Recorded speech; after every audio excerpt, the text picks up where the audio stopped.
why did you create the Ditchbanger National? Yeah, so Ditchbanger came about, I wanted a Polaris XCR 440, the Red Rocket, 1997 or 98. They're just cool sleds. My dad had one. I remember I was 6 years old. I remember my dad having one. Yeah. I remember like walking in the garage and seeing that snowmobile and being like, that is really cool. And they were sweet sleds. So I was always like, I want one of those. So I found one finally. And then I had a couple other buddies that had them. It was at the end of the year. It was in the spring after the race season was done. We just went out on ERX and like tamed it down, went and rode them. And I'm like, this is really fun. Mm-hmm. Like, this is super fun. We actually had some like big jumps for them and stuff, but like, I'm like, if you took these jumps down, it would just be just as fun. So then then like that summer we started talking and I just kind of got into that one-lunger racing. So we started the Midwest Ride-In. It's a vintage sled event that we do at ERX. There's a whole bunch of people that are super into these old sleds. Mm-hmm. And I started like racing those one-lungers, and they're a little more expensive because they're like almost collectors, and then you're beating them to crap. Right. So I started doing that, and it's kind of like pit bike racing. Yeah. It's just fun. It's like more fun focused. But obviously being like an old snowcross guy, I kind of have a little advantage just being a racer and knowing how to race snowmobiles fast. So like always I did pretty well at it, and then it kind of blended the two ideas. You know, I had a buddy, Craig, that kind of put some of those one-lunger races on. We started talking, and I'm like, do you think anyone would do this, but like I want a little bit faster like than the one-lungers? You think we could do this with like 90s snowmobiles? And we're like, oh, let's just try it. So the first thought was to get like 10, 15 guys, just buddies, right? And we're just gonna do a little fun race, like not a public event, right? Right. We're gonna do it. I started like trying to pick a weekend we could do it. Well, pretty soon, everyone's buddies had other buddies that wanted to do it. And we basically overnight were just like, we're just creating an event. And I think I literally just made a logo. Like I took a photo from that first time we went and rode the XCR, and I just made a logo and I just like sent it to a few people. And I'm like, what if we did this? And they're like, well, what is it? It just says Ditchbanger National. I'm like, I don't know what it is. What if we just had a big event where a bunch of people brought out sleds and there wasn't this big crazy rule book, and it was just like kind of run what you brung and just anybody can come race. It was kind of and then at that point it kind of got into like, man, that Red Bull Snow Boundaries race was so fun. Yeah. Like, how do we recreate that? But at the same time, like, I think it needs to be cheaper. Because even that, like, you could go spend $7-8 on a sled. Right. Like, that's pretty, like, most of the sleds are probably about that cost. Like, that's kind of a lot of money. Right. Like, your buddy Jeremy can't just go buy one of those and do it. Right. And if he does and doesn't like it, he's out $8,000. Like, how can I do that same experience, but for cheaper, and sleds that are more available? Well, 90 snowmobiles are pretty cheap, and they're everywhere.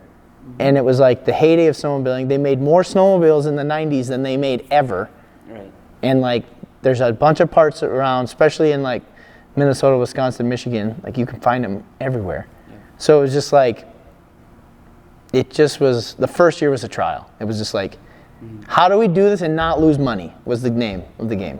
Yeah. And we did it, and it was 30 below, and a bunch of people came out, and I'm like, this has legs. My dad was gone, Heidi was gone, and they're like, if it's gonna be a big ERX event and they wanna, like, they have the vision for what can work at ERX and what can't, and they weren't even here. And I'm like, that's the worst part, is like, I'm sitting there trying to tell them about how cool this was, but I also get very excited with my own ideas. Yeah. And I'm like, no, this is really cool. And they're like, yeah, Andrew, you say that about like other stuff too. And like, I didn't say that, but it's just like, I don't know. Like, when I get excited easily. Yeah. So it's like, for me to be excited about the event, it was okay. But like, other people had told them, I'm like, this is pretty cool. And like, so they were like, okay, let's just do it again next year. Just don't lose money at the event, right? Like, they're like, okay, yeah, you can pick your date. Just don't lose money at it, and we can keep it going, whatever. Like, it was the first time I ever had my own event.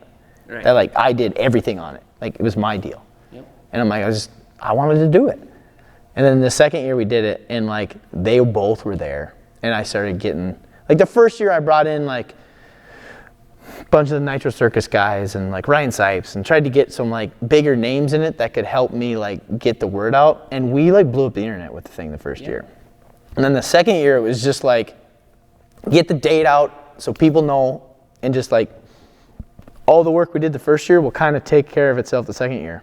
Mm-hmm. So I didn't push as hard in the marketing, like with free sleds for other people and all this stuff. Like I kind of just like managed the event, did the deal, and then the second year it blew up again. It was still cold, but like we had a lot of entries, a lot of people showed up, and then it just kind of kept going. And then so that year my dad and Heidi both saw it and were like, this is huge, this is amazing, like this has potential to be a really big staple at ERX. So I'm like, finally, like it only took you a year to figure that out, but no.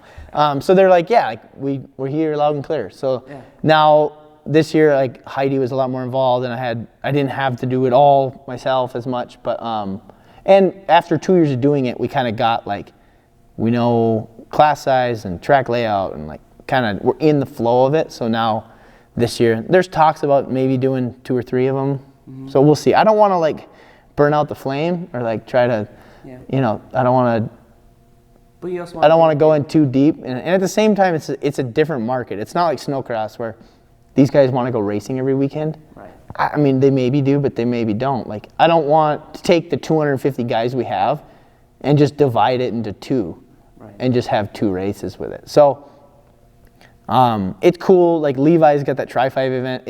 It's similar in nature of vehicle, but like the feel of that event is completely different. It's not like I went there and was super fast, but like that's not, it's meant to be fun. It's like a costume contest and a fun contest and like all this stuff. It's like less intimidating, and not that Ditchbanger's intimidating, but it's like, it's a different event.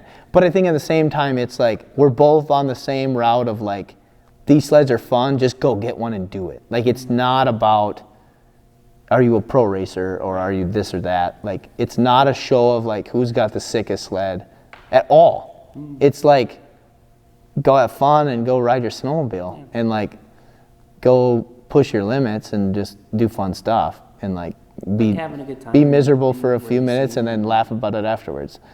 Yeah, so it's fun. So I mean, I've told a bunch of people, I'm like, I wish I was like 20, I wish I was born 20 years earlier. So I could have been around for like, which obviously snowcross was way different back then. But like, I just feel like I'm built for those sleds. Like not modern race sleds as much. Like, I don't know. Not that I was gonna be Tucker Hibbert or anything, but like, I don't know. I just like riding the old iron. I think it's super fun. All right, guys, thanks for watching. We're gonna have more info coming on Ditchbanger. We're gonna have the date released by Heydays or earlier. We're gonna have rules, all that updated. Nothing's changing that crazy. But yeah, we're in the talks with some other things, potential live stream for next year, some other cool stuff. So keep your eyes peeled. Thanks for watching, and we'll see you later.